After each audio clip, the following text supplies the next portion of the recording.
మీ బట్టలకి సాఫ్టింగ్ ప్రొటెక్షన్ ఇచ్చే సరైన ప్రొడక్ట్ ఎలిమ్ ఫ్యాబ్రిక్ కండిషనర్.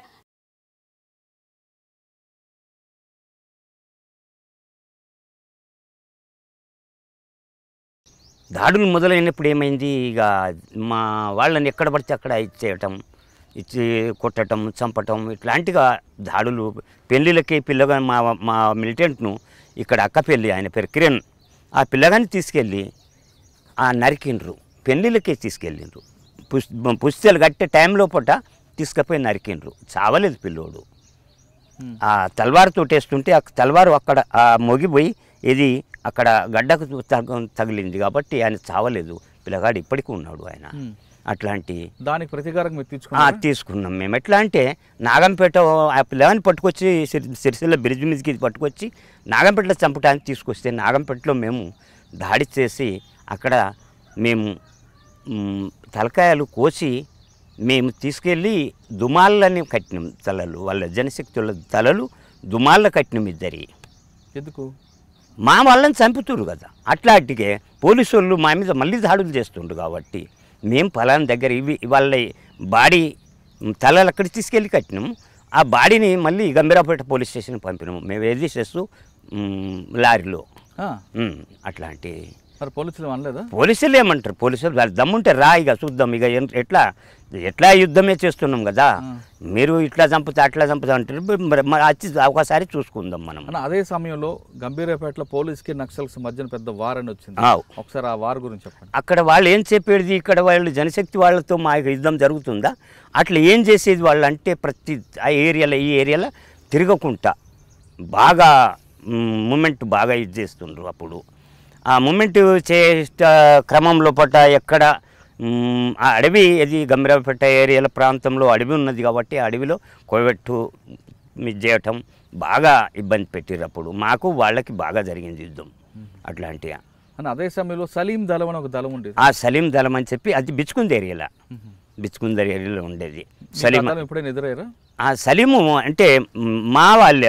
ఇట్లా బిచ్చుకుందా ఏరియాలో కూడా నేను బిచ్చుకుందా, దెగులూరు, మద్నూరు, కంకిటి, ఇట్లా నారాయణ ఖేడ్ దాకా తిరిగేది మేము అక్కడ బిచ్చుకుంద ఏరియాలో. ఆయన సలీం అనేటైనా అక్కడ ముస్లిమ్స్ ఎక్కువ ఉంటారు కాబట్టి ఆయన సలీం పేరు పెట్టుకున్నాడు. ఆయన ఒరిజినల్ పేరు ఆయన రాజన్న అని ఒరిజినల్ పేరు రాజన్న. ఆయన అయితే నేను హిమాము అని పేరు పెట్టుకున్నాను అక్కడ. ఎందుకంటే ఎక్కువ శాతం ముస్లిమ్స్ ఉంటారు అక్కడ. ఇక వేరే దగ్గర అంటే అక్కడ బట్టి అక్కడ ఏ జాతులు ఎవరు ఎక్కువ ఉంటారో వాళ్ళకు అనుకూలంగా పేర్లు మార్చుకోవాల్సిన అవసరాలు ఉంటాయి. ఎందుకంటే మా వాడు ముస్లిమ్స్ పేరుంటే మా వాడు అనే మంచి అనుబంధం ఏర్పడుతుంది. ఇట్లా అడవి ఆదిలాబాద్ సైడ్ పోతే అక్కడ రాజగొండు, మాడియాగొండు ఉంటుంది. మాడియాగొండు పేరు పెట్టుకుంటే అక్కడ రాజగొండు వాళ్ళ భార్యలు ఉంటారు కదా, వాళ్ళంతా అన్న అని పిలుస్తారు. మంచి దగ్గర. ఇక మాడియాగొండు పేరు పెట్టుకుంటే రాజగొండు వాళ్ళు అన్న అని పిలుస్తారు. మాడియాగొండు వాళ్ళ పేరు పెట్టుకుంటే వాళ్ళు అన్న ఎట్లా దగ్గర అయిపోతారు అన్నట్టు. వాళ్ళు అడవి జీవులు కాబట్టి బాగా దగ్గర అవుతారు అట్లా. ఇక్కడ మీరు సిర్నాపల్లి వచ్చిన తర్వాత మీరు చేసిన మెరుపు దాడులు కానీ కరువు దాడులు కానీ ఏమైనా గుర్తున్నాయి? ఉన్నాయి అన్న. ఇప్పుడు కరువు దాడులు చేయటము ఇది పోలీసు వాళ్ళ మీదనే చాలా వరకు అటాక్ చేసినాం. పోలీసు వాళ్ళ అటాక్ చేసినప్పుడు సిరినపల్లి ఏరియాలో నేను ఉన్నప్పుడు ఇది చాలా నన్ను చంపాలని బాగా చేసిండు ఆయన. బాగా చేసిండంటే బాగా ఇక అక్కడి నుంచి నేను ఇది గంగొడ్డు నడికూడ దాకా తిరిగేది. అక్కడ వరదాకా కూడా నడికూడ దాకా తిరిగినప్పుడు అక్కడ ఎన్నిసార్లు తప్పించుకున్నామో అన్నిసార్లు తప్పించుకున్నాం. ఏం చేయాలనో అది చేసిండు. ఆఖరికి మామిడిపల్లి ఎన్కౌంటర్లో మా 3 కామ్రేడ్స్ చనిపోయారు. ఇది జ్యోతి చనిపోయింది, అట్లాగే ఇంకో కామ్రేడ్ చనిపోయిండు. అట్లా చాలా ఇబ్బంది పెట్టారు అప్పుడు. అట్లా జ్యోతి ఒక చేన్లో ఉంటే ఆమెను చాలా చిత్రహింసలు పెట్టి చంపేపించిండ్రు. ఎవరు అట్లా టైంలోనే మీరు కూడా ప్రతిదాడులు చేశారు. ప్రతిదాడులు చేసిన వాళ్ళ మీద కూడా పోలీసులు చంపారు కదా. అవి జరుగుతూనే ఉన్నాయి, అవి యుద్ధం అది. పోలీస్ స్టేషన్ మీద దాడులు ఉన్నాయా? ఆ పోలీస్ స్టేషన్ కాకుండా రైల్వే స్టేషన్లో, ఏ railway station? Sirinapalli railway station నుంచి వెపన్స్ సీజ్ చేసినాం. ఆ ఉప్పలవై రైల్వే స్టేషన్ నుండి వెపన్స్, మాకు అవసరం వెపన్స్. అన్న మీరు వర్గపోర్లు మీరున్నారు, మీకు వర్గ శత్రువు పోలీస్. వర్గ శత్రువులు పోలీసే కాదు, పోలీస్ అన్నది కాదు, ప్రభుత్వమే. అంటే ప్రభుత్వం తరపున్నారు కాబట్టి వాళ్ళు అట్లా ఉన్నారు. అట్లా వాళ్ళకి మీకు ఉన్న సమయంలో ప్రజలు నష్టపోకూడదు. మీరు పనిచేసేదే ప్రజల కోసం. కానీ నిజామాబాద్లో ఒక వాటర్ ట్యాంక్ కింద మీరు పోలీస్ స్టేషన్ బ్లాస్ట్ చేయాలని చూశారు. అది మరి ఆ పోలీస్ స్టేషన్ బ్లాస్ట్ అయితే పక్కన ఉన్న పీపుల్స్ అందరూ కూడా నష్టపోతారు. నష్టపోకుంటేనే చూడాలి కదా ఎట్లుంటుంది. వాటర్ ట్యాంక్ కింద పోలీస్ స్టేషన్ గురించి చెప్పండి ఒకసారి. ఇప్పుడు చూడు, ఇక్కడ ఎంత దూరం మనకు ఇక్కడ ఉంది అనుకోండి, అది గుర్తుందా? అది ఉంది. ఎక్కడ ఎంత దూరంలో ఉంటాం మనం, ఎంత దూరం నుంచి బ్లాస్టింగ్ చేస్తాం. బ్లాస్టింగ్ చేస్తే పక్క ఇంటికి కానీ పక్క వాళ్ళకి కానీ నష్టం జరగదు. దాని బ్లాస్టింగ్ ఎంత దూరం, అది ఎట్లా చేయాలా, ఏ రకంగా డైనమైట్ ఎట్లా పెట్టాలన్నది దాన్ని కొన్ని నిబంధనలతోటి పెట్టి ఉంటుంది. అది అట్లా పక్కిన్లు ఉన్నాయి అనుకోండి, లేకపోతే ఇక్కడ పోలీస్ స్టేషన్ ఉంది, లేకపోతే ఇక్కడ ట్యాంక్ ఇది ఉంది అనుకోండి, అక్కడ పెడితే ఏమవుతుంది, చెల్లా చెదురు కాకుండా దాన్ని ఏ రూపకంగా పెడితే మనకు అనుకూలంగా, కేవలం శత్రువు చనిపోవడం అనేది మీ లక్ష్యం. అది ఓకే.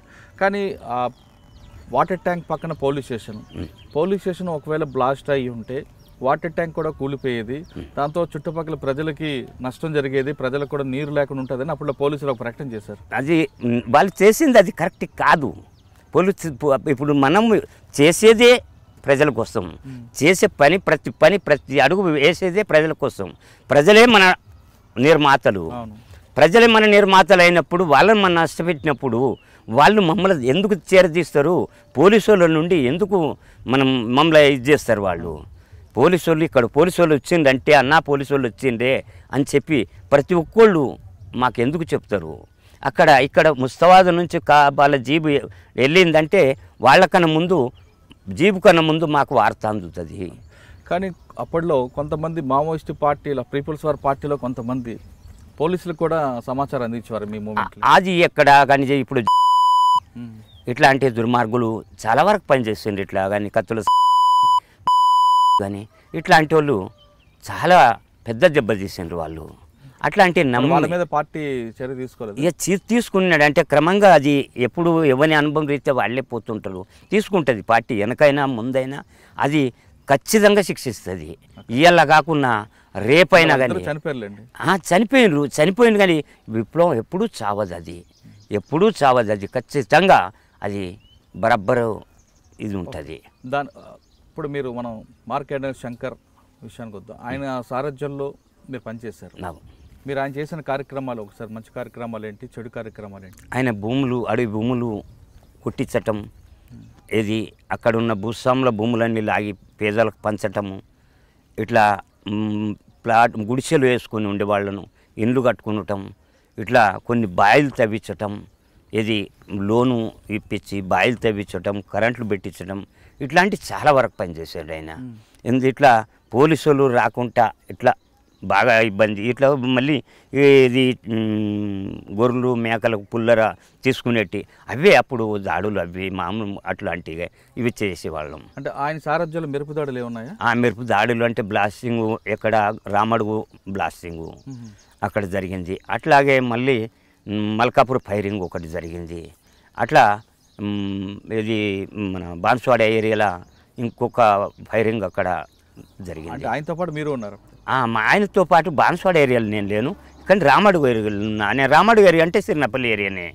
రామడుగు ఫైరింగ్ గురించి ఒకసారి చెప్పండి. అయితే పోలీసు వాళ్ళు రావాలా, ప్రతి ఊరి మీద పడి కొట్టాల. అయితే ఏం చేసిందంటే బ్లాస్టింగ్ చేసినాం, జీబు పేలిపోయింది, శకలాలు ఎక్కడ పడిపోయినాయి. అయితే దాంట్లో ఉన్న వెపన్స్ తీసుకున్నాం, చనిపోయిండ్రు చాలామంది పోలీసు వాళ్ళు. అది కూడా మాకు బాధేసింది. ఎట్లా బాధేసింది, దాంట్లో పేదోళ్ళు ఉన్నారు, పేదవాళ్ళు పోలీసు వాళ్ళు ఏది కనీసం వాళ్లకు ఏది ఉపాధి కోసమే కదా డ్యూటీలకు చేరింది, వాళ్ళు ఉద్యోగంలో చేరింది అన్నది బాధేసింది. పోలీసు వాళ్ళు ఏమన్నారు, ఏ రకంగా ఉన్నారు, వాళ్ళు బాధపడుకుంటూ బతికి ఉన్న వాళ్ళను కాల్చి చంపిండ్రు అని చెప్పి పోలీసు వాళ్ళు ప్రకటన చేసారు. అది అవాస్తవం, అది కాదు. చనిపోయినారు, ఎక్కడోళ్ళు అక్కడ చనిపోయినారు, పోలీసు వాళ్ళు మాత్రం చనిపోయినారు. వెపన్స్ కొన్ని ఇరిగిపోయినాయి, వెపన్స్ కొన్ని తీసుకున్నాం మేము. ఫస్ట్ ఆ వెపన్స్ మాకు ఎస్ఎల్ఆర్ దొరకటం, ఇది ఆ బ్లాస్టింగ్లోనే దొరికింది. ఫస్ట్ ఎస్ఎల్ఆర్ మాకు దొరకటం రామడుగు బ్లాస్టింగ్లోనే దొరికింది మాకు. అప్పుడు ఇక వేరే వేరే రైఫిళ్ళు ఉన్నాయి కొన్ని, కానీ ఎస్ఎల్ఆర్ దొరకటం మాత్రం అది మాకు అక్కడ ఫస్ట్. అని అదే సమయంలో బాన్స్వాడ పోలీస్ స్టేషన్ సమీపంలో కూడా ఒక ఎక్స్చేంజ్ ఆఫ్ ఫైర్ జరిగింది. ఒకసారి దాని గురించి చెప్తాను. ఆ బాన్స్వాడ ఏరియాలో మళ్ళా నాన్న ఉండేది, ఆయన చనిపోయిండు. పీపుల్స్ వార్ పార్టీ చంపేసింది ఆయనను. ఎందుకు? ఆయన కొంత సరెండర్ అయినాం మేమైనప్పుడు కూడా కొంత పోలీసు వాళ్ళకు సమాచారం అందించటం. ఆయన ఒకసారి పోలీస్ స్టేషన్ ముందు ఏం జరిగింది చెప్పండి. ఆ పోలీస్ స్టేషన్ ముందు అది అంత కరెక్ట్గా నేను చూడలేదు కాబట్టి చెప్పలేకపోతున్నా విషయము. అంటే ఎట్లా జరిగింది అంటే మా వాళ్ళు ఫైరింగ్ చేస్తామన్న మూమెంట్లో పట్టినే ఏదో కారు వచ్చిందన్న జీబు వచ్చినప్పుడు పోలీసు వాళ్ళ జీపేనా అని చెప్పి వీళ్ళు కాదు, అక్కడ పోలీసు వాళ్ళ జీప్ కాదు, ఆల్రెడీగా వాస్తవంగా అది పోలీసు వాళ్ళ జీపే. వీరు ఫైరింగ్ చేస్తే అక్కడ వాళ్ళు ఇది అటాక్ చేస్తే అయిపోయేది. వాళ్ళు ఏం చేసిండ్రంటే మా వాళ్ళు చెప్పింది నేను దాంట్లో పాల్గొనలేదు. అక్కడ ఇది వేరే వాళ్ళది, అంటే సివిల్ డ్రెస్లో ఉన్నారు కాబట్టి వేరే వాళ్ళది వెపన్స్ కింద పెట్టిండ్రు. ఆ కారులో జీబులో, అప్పుడు జీబులే, కారులు లేకుండా జీబులే ఇట్లా మామూలుగా వచ్చేసారు వాళ్ళు. అంటే వీళ్ళు మామూలులే అని చెప్పి వెనక్కి తగ్గిపోయారు మా వాళ్ళు అన్నది చెప్పింది విషయం అది అట్లా. కానీ తర్వాత ఒక సంఘటనలో పోలీస్ స్టేషన్ సమీపంలోనే దాదాపు 1 గంట సేపు జరిగిందండి. మీరు దాంట్లో ఉన్నారా? దాంట్లో లేను నేను. ఎక్కడ? అది బాన్స్వాడ పోలీస్ లేదు, ఆ ఏరియాలో నేను అప్పుడు ఆ దాడి లేను. సరే, ఆ దళ కమాండర్ని ఎందుకు చెప్పారు మల్లన్న? ఆయన కొన్ని తప్పుడు పనులు కూడా చేసిండు. ఆయన భార్య ఉండంగా దళంలో ఇంకో ఆమెను చేసుకున్నాడు. వేరే వాళ్ళ భార్య రానన్నది దళంలో, బహుభార్య ఇద్దరు రెండో భార్య. అయితే రానన్నది ఆమె, పెళ్ళి ఆమె రానన్నప్పుడు కూడా ఆమెను ఎట్నో కన్విన్స్ చేసి అనేది తీసుకోవాలి, లేకపోతే ఆమెకు విడాకులు చేయాలి. అది ధర్మం. విడాకులు చేయకుండా ఇంకో అమ్మాయిని ఈయన ఇది చేసిండు. చేసినప్పుడు ఏమైంది, ఆ అమ్మాయి ఈయన సరెండర్ అయినాక ఇంకో అమ్మాయితో ఇట్లా పెట్టుకున్నాడు. ఇది ఇట్లా అట్లాంటి అప్పుడు కొన్ని పోలీసు వాళ్ళకు కూడా ఇన్ఫర్మేషన్ ఇచ్చడం జరిగింది. ఆయన సరెండర్ అయినాక నీ దారేదో నువ్వు ఉండాలా, ఎవరు బతికేదో వాళ్ళు బతకాలా. నువ్వు మళ్ళీ నీ చేత కాకపోతే బయటకు వచ్చేసినావు, కానీ చెడు తలపెట్టొద్దు కదా. ఇప్పుడు చెడు తలపెట్టిండు కాబట్టి చనిపోయిండు ఆయన. పార్టీ అంటే ప్రజాకోర్టులో శిక్షించిందా లేదా డైరెక్ట్? లేదు, ప్రజాకోర్టులో శిక్షించింది. సొంత ఊర్లో కూడా మీటింగ్ పెట్టి చెప్పింది. నిజామాబాద్లో చంద్రశేఖర్ కాలనీ చంపేసింది ఆయనను. ఇప్పుడు ఎవరు ఎస్పీ ఎవరు? అప్పుడు మీననే ఉండే. నిజామాబాద్లో చంద్రశేఖర్ కాలనీలో ఆయన్ని చంపారు. అప్పుడు ఆ ఎస్పీ ఆర్పి మీనా గారు తర్వాత అప్పుడు మీనా లేరు. మీనా గారు కాదు, ఆయన ఆర్పి మీనా గారు తర్వాత మహేందర్ రెడ్డి గారు వచ్చారు. మహేందర్ రెడ్డి పోయినాక మళ్ళీ ఆయన ఉత్తరప్రదేశ్ సత్యనారాయణ స్వామి అని ఎస్పీ గారు ఉండే. సత్యనారాయణ స్వామి అని ఎస్పీ గారు ఉండే. వాళ్ళు మోచి అంటే వాళ్ళు ఇది చెప్పులు కుట్టే వాళ్ళు ఉంటారు చూడు, ఆయన. కానీ చాలా మంచి వ్యక్తి ఉండేది ఆయన. అంటే మీరు ఆర్పి మీనా గారిని చూసారు, మహేందర్ రెడ్డి గారిని చూసారు, సత్యనారాయణ గారు చూసారు, ఎవరిని చూసారు? అంటే ఇప్పుడు అంతకుముందు వ్యాసు అనేది ఇక్కడ కామెడీలో చనిపోయిండే. అట్లా అంతకుముందు అతని పేరు తెలియదు, సిక్కు ఉండేది. అంటే మీరు చూసిన ఎస్పీలో ఎవరు మంచి వాళ్ళు మీకు? అంటే సత్యనారాయణ స్వామి చాలా మంచి వ్యక్తి. అంటే కొంచెం ఆయన లెక్క ఎట్లా ఉండేదంటే పేదోళ్ళని అట్లాంటిగా ఏదన్నా కరెక్ట్ ఉంటేనే ఆయన ఇది చేసేది. ఆయన ఆయంలో మాత్రం ఎన్కౌంటర్ ఏవి జరగలేదు. ఒక పడకలో ఎన్కౌంటర్ జరిగింది. ఆయన ఆయంలో. కానీ అంతకాలం ఉన్నాడు, కానీ ఎక్కడ ఆయన వాస్తవంగా చెప్పానంటే ఆయన అంత పెద్ద ఏం కాలేదు, అంత క్రూరంగా ప్రవర్తించలేదు, బాగా క్రూరంగా ప్రవర్తించేది. అట్లా నేను ఇక్కడి నుంచి మళ్ళీ నల్లవల్లకి వెళ్ళిపోయినప్పుడు గుంటూరు జిల్లాకు వచ్చిండే ఆయన నన్ను చంపాలని. అక్కడ కూడా చిక్కలేను నేను నల్లవల్ల అడవులలో. ఇక్కడ మాట్లాడదాం. ఇక్కడ మీరు కొంతకాలం చంద్రశేఖర్ గారు ఇష్యూ అయిన తర్వాత శంకర్ మార్కండే శంకర్ వచ్చారు. ఆయన టైంలో కొన్ని కరుగుదొడలు చేశారు, కొన్ని ఆపరేషన్లు కూడా మిలిటరీ ఆపరేషన్ జరిగినాయి. ఆ టైంలో ఇప్పుడు సినిమా ఒకటి వచ్చిందన్న. ఆ సినిమాలో రవిశంకర్ అనే ఒక క్యారెక్టర్ పెట్టి అప్పట్లో పేపర్లో ఒక వార్త వచ్చింది. మావోయిస్ట్ పార్టీ ఒక కోవట్టు పేరు మీద ఒక మహిళని అత్యంత దారుణంగా హింసించి చంపి మృతదేహాన్ని కూడా దహనం చేసింది అనేది పేపర్లో ఐటమ్ అన్న. ఆమె వచ్చి అంటే ఆమె ఎవరు ఏంటి ఒకసారి చెప్పండి. ఆమె సరళ అనేటమే. ఆమె ఎక్కడికి వచ్చింది ఏంటిది అన్నది మాకు ముందు తెలియదు. గంగన్న చెల్లెలు అని చెప్పి వచ్చిందనంగా ఇక్కడ ఉన్న మిలిటెంట్లు ఏం చేసిర్రు ఆమె అంటే ఎవరు? నేను అట్లా చెల్లెలు అని వచ్చినప్పుడు ఏ ఊరికి వచ్చేది ఆవిడ? సిరినపల్లిలో రైల్వే స్టేషన్లు దిగి ఇట్లా గంగన్న చెల్లెలు అని చెప్పుకున్నప్పుడు మా వాళ్ళు ఏం చేసారు, మిలిటెంట్లు ఉంటారు కదా గ్రామాలలో, ఆమెను చాలా జాగ్రత్తగా ఉంచారు. జాగ్రత్తగా ఉంచి అక్కడ బీడులు చేసే అక్కలతోటే ఆమెను అక్కడనే ఉంచారు. ఉంచిన క్రమంలో పట్ట మా దళము తిరిగి నెల వరకు మళ్ళీ సిరినపల్లి ఏరియాకు వచ్చింది. సిరినపల్లి ఏరియాకు వచ్చినప్పుడు ఆమె మీ చెల్లెలు వచ్చింది అని చెప్పి మాకు చెప్పిండ్రు. అంటే మేము లోలం ఎల్లడిపల్లె అక్కడి నుంచి వచ్చే వరకే మాకు వార్త అందింది. ఇట్లా మా చెల్లెలు ఎందుకు వస్తారా ఇక్కడికి, ఎవరు లేరు, మా చెల్లెలు లేరు, ఎవరు లేరు, నేను ఉన్నోని ఒక్కొని అని చెప్పింది. నేను మా చెల్లెలు వాస్తవంగా ఉన్నారు కానీ అలాగే చెప్పడం మాత్రం ఇట్లా చెప్పినాక ఆమె మేము ఎక్కడ అక్కడ రామ్ సాగర్ అనే ఒక తండా ఉంటుంది. అక్కడ సిరినపల్లి ఊరి దగ్గర రామ్ సాగర్ అనే తండా ఉంటుంది. ఆ తండలో అక్కడ మేము మీటింగ్ పెట్టి మాట్లాడి పాటలు పాడి అక్కడ కూర్చొని మాట్లాడుతున్నాం. ఆమెను తీసుకురమ్మని చెప్పి అంతట్లే శంకర్ వచ్చిండు. 2 రోజుల ముందు వచ్చిండు. ఆయన వచ్చినప్పుడు ఇట్లా వచ్చిందంటే ఎవరు ఏంటిది అంటే తీసుకురమ్మని ఆ తండలో ఆమెను ఉంచిండ్రు. తండలో ఉంచినప్పుడు ఇదే తండలనే ఉన్నాం మేము. అక్కడ గుట్ట దగ్గరనే తండ ఉంటుంది.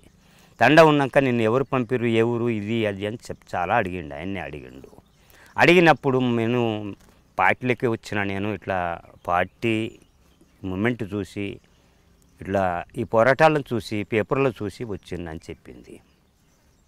అది కరెక్ట్ కాదు అని చెప్పి తను మాట్లాడినప్పుడు ఏమైంది అంటే ఈమె క్రావలింగ్ చేసిన ఇక్కడ గుర్తులు కనిపించినాయి ఆయనకు. ఇక్కడ ఇవి మనం క్రావలింగ్ చేస్తాం కదా, క్రావలింగ్ చేసినప్పుడు ఏమవుతుంది, ఇక్కడ కాయలు కాస్తుంటాయి, ఈ మోకాలు కానీ ఇక్కడ కానీ కాయలు కాస్తుంటాయి. ఎందుకు క్రావలింగ్ చేసినప్పుడు ఎట్లుంటుందంటే భూమి మీద మనం రోలింగ్ కానీ క్రావలింగ్ చేసి కానీ ఇట్లా చేసినప్పుడు కొంత ఇట్లా ఉంటాయి అన్నమాట. ఈమె అప్పుడే డౌట్ పట్టిండు. ఆయన డౌట్ పట్టినాక మీరు ఎవరు పంపినరు ఏంటిదంటే అప్పుడు సిబిసిఐడి వాళ్ళు, ఇంటెలిజెన్స్ వాళ్ళు ఇది నారాయణ అనే పేరు చెప్పింది. ఆమె ఆల్రెడీగా చెప్పింది. నేను చెప్పకపోతే చంపేస్తా అన్నాడు. ఎవరు? శంకర్. తండల్ని అక్కడనే తండా ఉన్నది. అక్కడ కనీసం అంటే ఒక 50-60 మంది ఉన్నారు అక్కడ, లేడీసు జెంట్సు. అక్కడనే అన్నం తిని అక్కడనే మాట్లాడినాం మేము. అంటే ఈ పేరు ఎలా తెలిసింది ఆవిడకి? గంగన్న చెల్లెలు అంటే పేపర్లో పడుతుంటుంది కదా. గంగన్న చెల్లెలు అని చెప్పుకొని రావాల్సిన అవసరం ఎందుకు వచ్చింది? ఇక ఎట్లా తెలియదు మాకు. ఆమెది ఎక్కడ ఏంటిది అనేది తెలియదు. మేము అడిగినాం, నువ్వు ఎట్లా వచ్చినావు, ఎక్కడ వచ్చినావు అంటే పార్టీ మూమెంటు. నేను పేపర్ కటింగ్ కూడా ఉన్నది ఆమె దగ్గర. పేపర్ కటింగ్ కూడా చూసినాం మేము. పేపర్ కటింగ్ నా ఫోటోతో సహా పేపర్లు వేసినప్పుడు ఆ పేపర్ కటింగ్ కూడా ఉన్నది ఆమె దగ్గర. చూసింది మేము చూసిన విషయం అది. అట్లాగే అయితే ఆయన దగ్గర 9mm పిస్టోల్ ఉన్నది. ఆ 9mm పిస్టోల్ ఆటోమేటిక్గా పెట్టుకున్నాడు. ఆయన ఎప్పుడు ఆటోమేటిక్లో పెట్టాడు ఆయన అక్కడ నుంచి ఆయన లేచిండంటే ఆటోమేటిక్గానే ఉండేది. రైఫిల్ కానీ పిస్టోల్ కానీ ఏదైనా హఠాత్తుగా ఏదైనా దాడి చేయటం కానీ ఏదైనా జరిగినప్పుడు కూడా అట్లాంటి టైంలో పూట ఆయన చంపేస్తా అని ఇట్లా అన్నాడు. ఇది పిస్టోల్. ఆ పిస్టోల్ అనే వరకల్లా ఏమైంది, ఆమె ఇట్లా చేయి పట్టేసింది.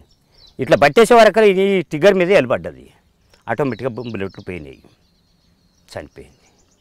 ఇక పోలీసు వాళ్ళు ఏం చెప్పిండ్రు, ఆమెను రేప్ చేసిండ్రు, ఆమెను అనుభవించిండ్రు, ఇట్లాంటివి ఎన్నో రకాలు చెప్పిండ్రు. అది కరెక్ట్ కాదు. ఆయన కూడా ఆమెను ఒక లెక్క ప్రకారమే అడిగిండు. ఆ లెక్క ప్రకారం ఆమె పిస్టోల్ ఇట్లా చేయందుకోకపోతే ఏం కాకపోతుండే కూడా. వాళ్ళ తల్లిదండ్రి వెనకసిరి వచ్చి అక్కడ కూడా అందరినీ ఎవరి సమక్షంలో జరిగింది ఇదంతా? ఇదంతా శంకర్ సమక్షంలో జరిగింది. అక్కడ గ్రామస్తులు ఉన్నారా? 60-70 మంది ఇప్పటికి కూడా మీరు ఇంటర్వ్యూ తీసుకోవచ్చు. అbu ఏది తండ అక్కడ ఊరు కాదు, అది తండ 60-70 ఇండ్లు ఉంటాయి.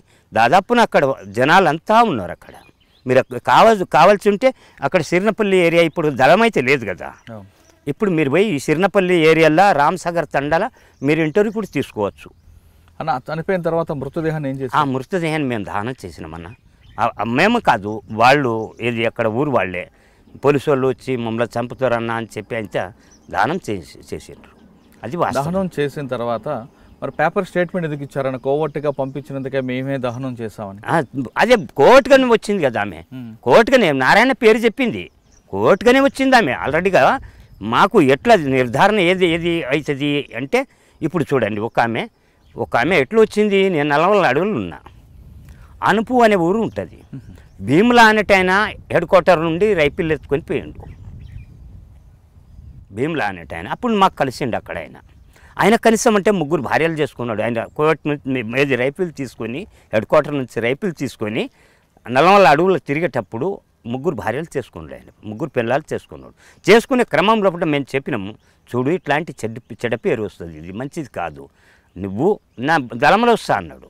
దళంలో ఒట్టిగా కాదు, ఇది మామూలు కాదు, ఇది ఏంటిది అనుకుంటున్నావు, ఇది పార్టీ భయ, నువ్వు అట్లాంటిగా వచ్చుంటే సరైనది కాదు. మరి నేను ఎట్లా తల దాచుకోవాలి? తల దాచుకోవటానికి నీకు ఒక మార్గం చెప్తాం మేము. ఇట్లానే నువ్వు ఈ రకంగా ఉండు, నీకు ఇంకా మేము ఇది చేస్తాం. మేము చేసినప్పుడు కొంతకాలం వరకు తీసుకుంటాం, కానీ ఇటు హఠాత్తుగా మాత్రం తీసుకోము అని చెప్పి అనగానే ఆయనను పోలీసు వాళ్ళు అక్కడ చంపేసినప్పుడు ఆ అమ్మాయిని అనుపు అనే ఒక చిన్న అక్కడ కోయల్ల ఇల్లు ఉంటాయి అన్నట్టు, అక్కడ ఒక ఎస్టీ లంబాడ ఇల్లు ఒక ఉంటుంది. ఆ అమ్మాయిని నువ్వు దళంలోకి ఎంటర్ కా అని చెప్పి పంపించిండు. వాళ్ళ తండ్రిని పిలిపించిండు, వాళ్ళ అన్నయ్యని పిలిపించిండు, ఎస్పీ పిలిపించి ఈ గంగన్నాయనటి ఆయనను నువ్వు ఎట్టి పరిస్థితుల్లో ఆయనను క్యాచ్ చేయి చెప్పి పంపించిండు. పంపించినాక రోజు పోవటం రావటం తండ్రి. ఒకరోజు ఏం చేసి చెప్పినామంటే కోయాయినే రాములు అని చెప్పి కోయాయిన ఉండేది, మాకు చాలా దగ్గర ఉండేది. ఆయనను ఈయన ఎంబడి పంపించినాం మేము. ఒకరోజు ఆయన ఏ బస్ ఎక్కుతాడు, ఎక్కడికి పోతాడు, ఎట్లా పోతాడు అన్నది పంపుతుంటే గుంటూరుకి పోయిండు, ఎస్పీ సాబ్ కలిసిండు, వచ్చిండు, మళ్ళీ వస్తుండు. ఈయనే కరెక్ట్గా చూసినప్పుడు ఒక్కసారి చూస్తే అది కరెక్ట్ కాదు, ఏం పనికి పోయిండు. ఇంకా అట్లా దాదాపున ఒక 15 సార్లు పంపినాం మేము. అట్లా 15 సార్లు పంపినప్పుడు నిర్ధారణ అయిపోయింది. ఆయనకు చెప్పినాం మేము, గ్రామ సభ పెట్టి చెప్పినాం, చూడు భయ్ నువ్వు లంబడాయి, నువ్వు చనిపోతావు, ఒట్టిగా చనిపోతావు, ఎందుకు మేము చేసేది ఎవరి కోసం, ఇది కరెక్ట్ కాదు, నువ్వు పోవటం రావచ్చటం, నువ్వు డబ్బులో కమ్ముడిపోతే ఇవాళ జరిగేది ఏంటిది, నిన్ను చంపితే మాత్రం ఇక్కడ ఉన్న పోలీసు వాళ్ళు కానీ ఎవరైనా కానీ నిన్ను ఊరేగిస్తారు. అన్నలు ఈ లంబాడాయిని చంపేసిర్రు, ఎస్టివాని చంపేసిర్రు అన్నది ఇవి చాలా ఇదైతాయి అని చెప్పి ఊర్లో మీటింగ్ పెట్టి చెప్పి ఇట్లాంటిగా మాట్లాడినప్పుడు ఎట్ట జరిగింది అని చెప్పి అడిగినాం మేము. అడిగినప్పుడు మాకు డబ్బులు ఇచ్చిండు, ఎస్పీ డబ్బులు ఇచ్చిండ్రు, మా అమ్మాయిని దళంలో పొమ్మని చెప్పిండు అన్నది నిర్ధారణ అయింది. ఇప్పటికీ మీరు ఖచ్చితంగా రాములు అని చెప్పి కోయ అనే సెన్స్ ఆయన ఉంటాడు, ఆయన పుల్లల చెరువు మండలం, అయినది పుల్లల చెరువు మండలం, ఉమ్మడవరం ఊరు. ఆయన మీరు కావాలంటే ఆయనను కూడా మీరు ఖచ్చితంగా మీరు పోలీసులు ఆ విధంగా ఎంటర్ చేస్తుంటారు. అట్లాంటి ఎంటర్ చేసినప్పుడు మేము అంతా వాళ్ళని నమ్మితే మేము ఎంతమందిని చనిపోతుంటాం.